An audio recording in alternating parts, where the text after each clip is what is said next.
What's going on, everybody? Ryan Collins with Midwest Outdoors.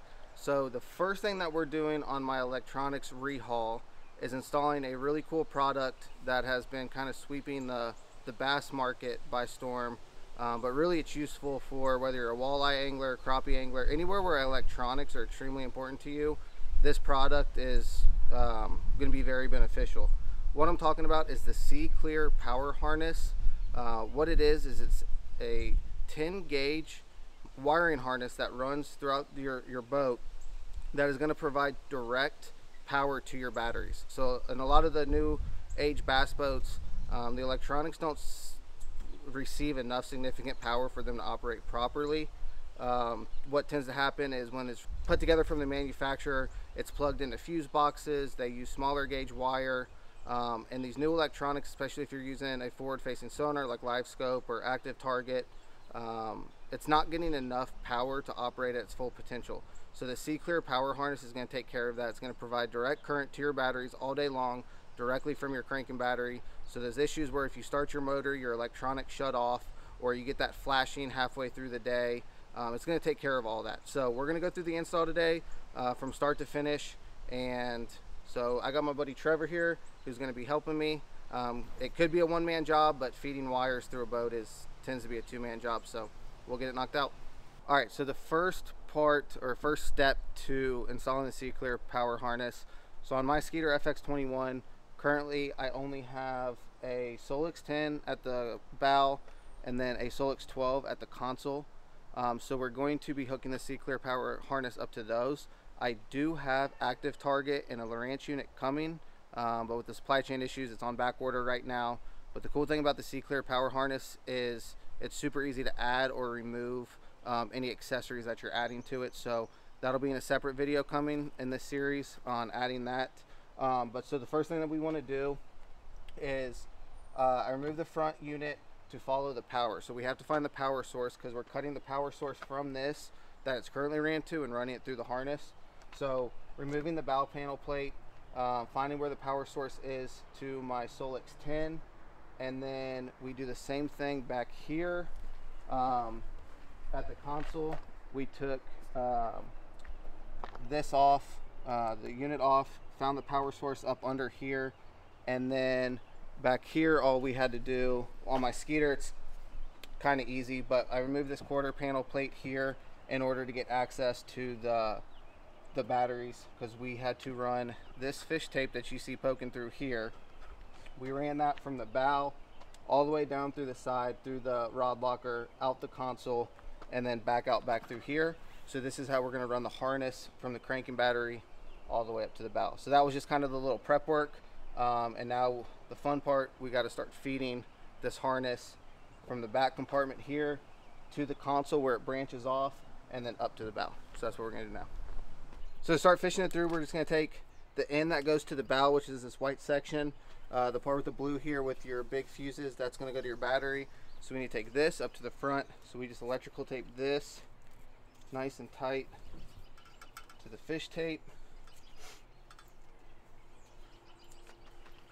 And you don't want to lose these wires up under your console or down your gunnel, so a little extra electrical tape never hurt anybody.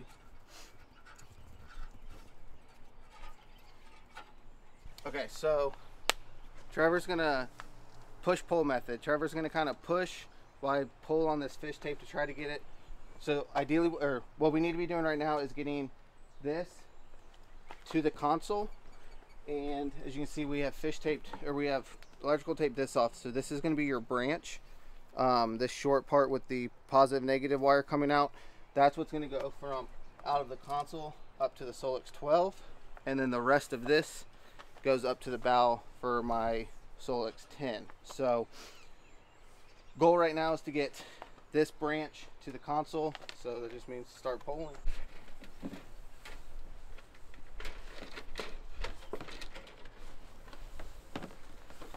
Okay, so on my Skeeter, the access panel where all the wires are ran from the factory, out of the factory, tremendous job, but everything's in a kind of like in a tight grommet. There's a small access hole, so we did have to take this panel off. Super easy though, just to get that branch out from under here to here. We did. we have managed to get the end from the fish tank all the way up here. So this is what's going to go to the Solix 10. So it just runs here into my starboard rod locker. It's kind of just laying in here right now, but we can zip tie that up later. So right now, probably the trickiest part of the install for sure is just getting this branch out of here. The branch is right here. So getting it through this little access hole is going to be the pain. So once we get that done, we'll show you the next step. Okay, so we've got the branch going on, or coming out underneath the console. We've got the power end coming out of the back, ready to go to the battery. And then we've got the total end up front here.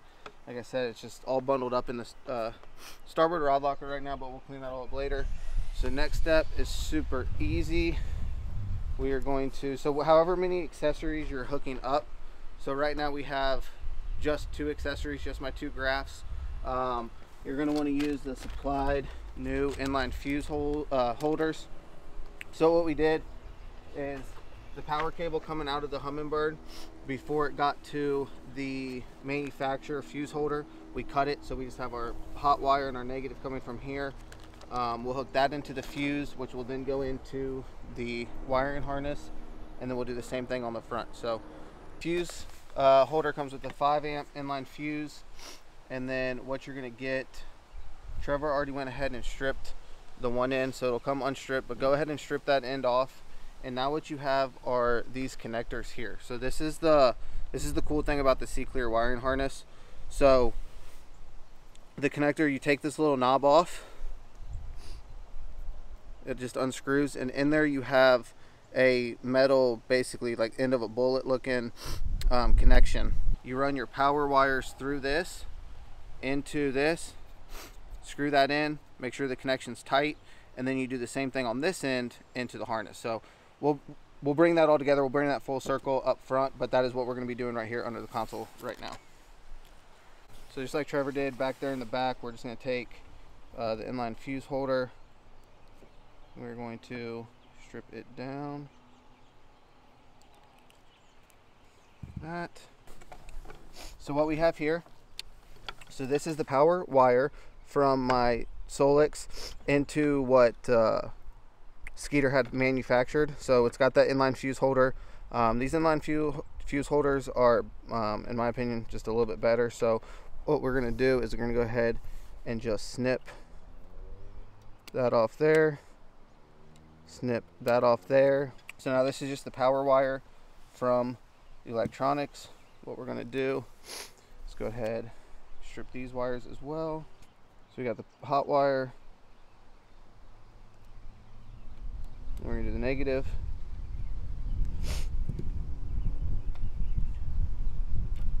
Get that off. Easy. Okay, so this is the cool thing with these connections from C-Clear Power. Makes it super easy. So we're going to take the power wire from the unit, the inline fuse. So what we do is we take this out, we're going to take this cap off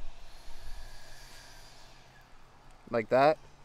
We run the hot wire up through it just like that. Now this is where I want to stop and take a second. So when I add my second graph up here and the active target, those are both going to have 2 more hot wires. All I have to do to set those up to work with the C-Clear harness is undo this bow panel again, unscrew this cap from the harness, run those 2 power wires up through this with this wire. So now I'll have 3 wires coming through there, plug it back in, and we're good to go. So what you do is you stick the wire through there, have a little bit of the metal showing through, stick it in here, make sure this keeps some pressure on it, and then just start screwing this cap on. Make sure you keep some pressure pushing into with the power wire. Make sure that is tight. Tighten that down as you can, and as you can see, I'm pulling on that about as hard as I can pull, and that connection is super solid. So really easy. And then again, all I do is if you add or remove electronics, undo that cap, pull those power wires out, put it back in, you're good to go.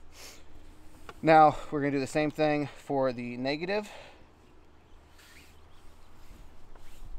Stick that in there, and then go ahead and just screw the negative on.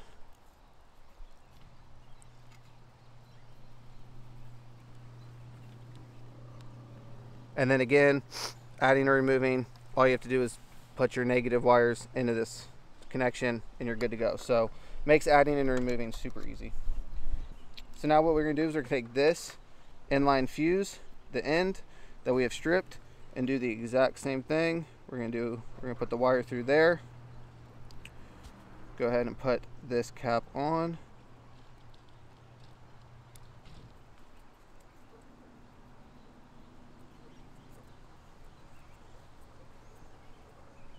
Like so.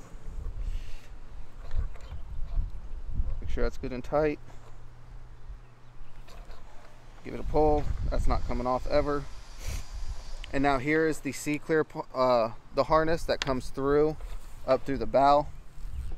You want to get that on, wires poking through, and then you just plug that, obviously hot into hot, and then you're going to complete the circuit.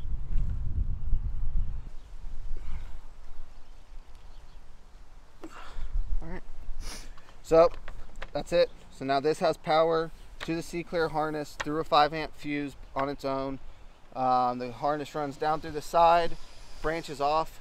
My Solix 12 has the exact same setup as you see here running into it. And then now, what we got, everything's wired up, everything's good to go. Make sure we don't do anything here. And now we're gonna run this into the provided on-off master kill switch. Your boat may already have one, but it is recommended to add a second one just for your electronics. It's just gonna make sure that that master kill switch, it's gonna have a good connection. And then if you wanna have your electronics not drain batteries or any of that stuff, turn it off when you're off of the water. So we're gonna hook this up into the master kill switch with a jumper switch, which we'll show you, and then hook it straight up to the battery, and then we are all done. So this is the master kill switch that comes with the harness. Super easy. Pop the back plate off. These 4 panels come off, so you can just slide these off real easy. It's gonna have 4 nuts on it. Just pull one off, set it aside, second one off, like so.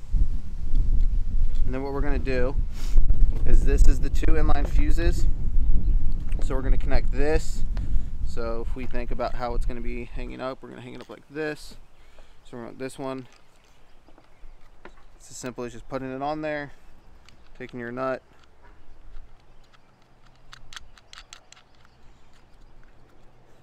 just hand tighten that for now. And then we're gonna take the jumper switch. The jumper switch is gonna go from here over to the hot on our cranking battery. So that way this kill switch is running directly off the battery. It's not going through any other circuits or any other fuses throughout the boat for any electronics like my stereo or my live wells, my power poles. My electronics are going to get dedicated power directly from the cranking battery with no interference. So we'll get those tightened down. This gets mounted, and then it's as simple as connecting this to your cranking battery, this to your cranking battery, and you are all done. Okay, so we've got the harness in there. We've got these all tightened down. Now on my Skeeter, so my master kill switch is right back here. You won't be able to probably see it that well, but that's here. They have a mounting bracket for it. I'm not going to do that, and I don't have another place to mount it and make sure that the jumper cable can reach the cranking battery. So what I'm going to do is, if you see this lip here, it's hollow on the back, or you can touch the back of it.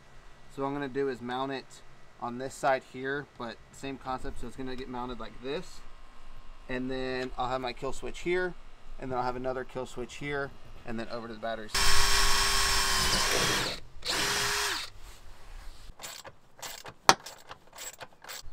So we got the master kill switch now, just for the electronics, which is going to be awesome that I have a direct power link to all my electronics for my cranking battery. So be easy to do on, off, and then on my master on, off at the same time. So when I get off the water, flip that one, and we're good to go. And then now we just have the hot wire that we're gonna run up under this way, back up over to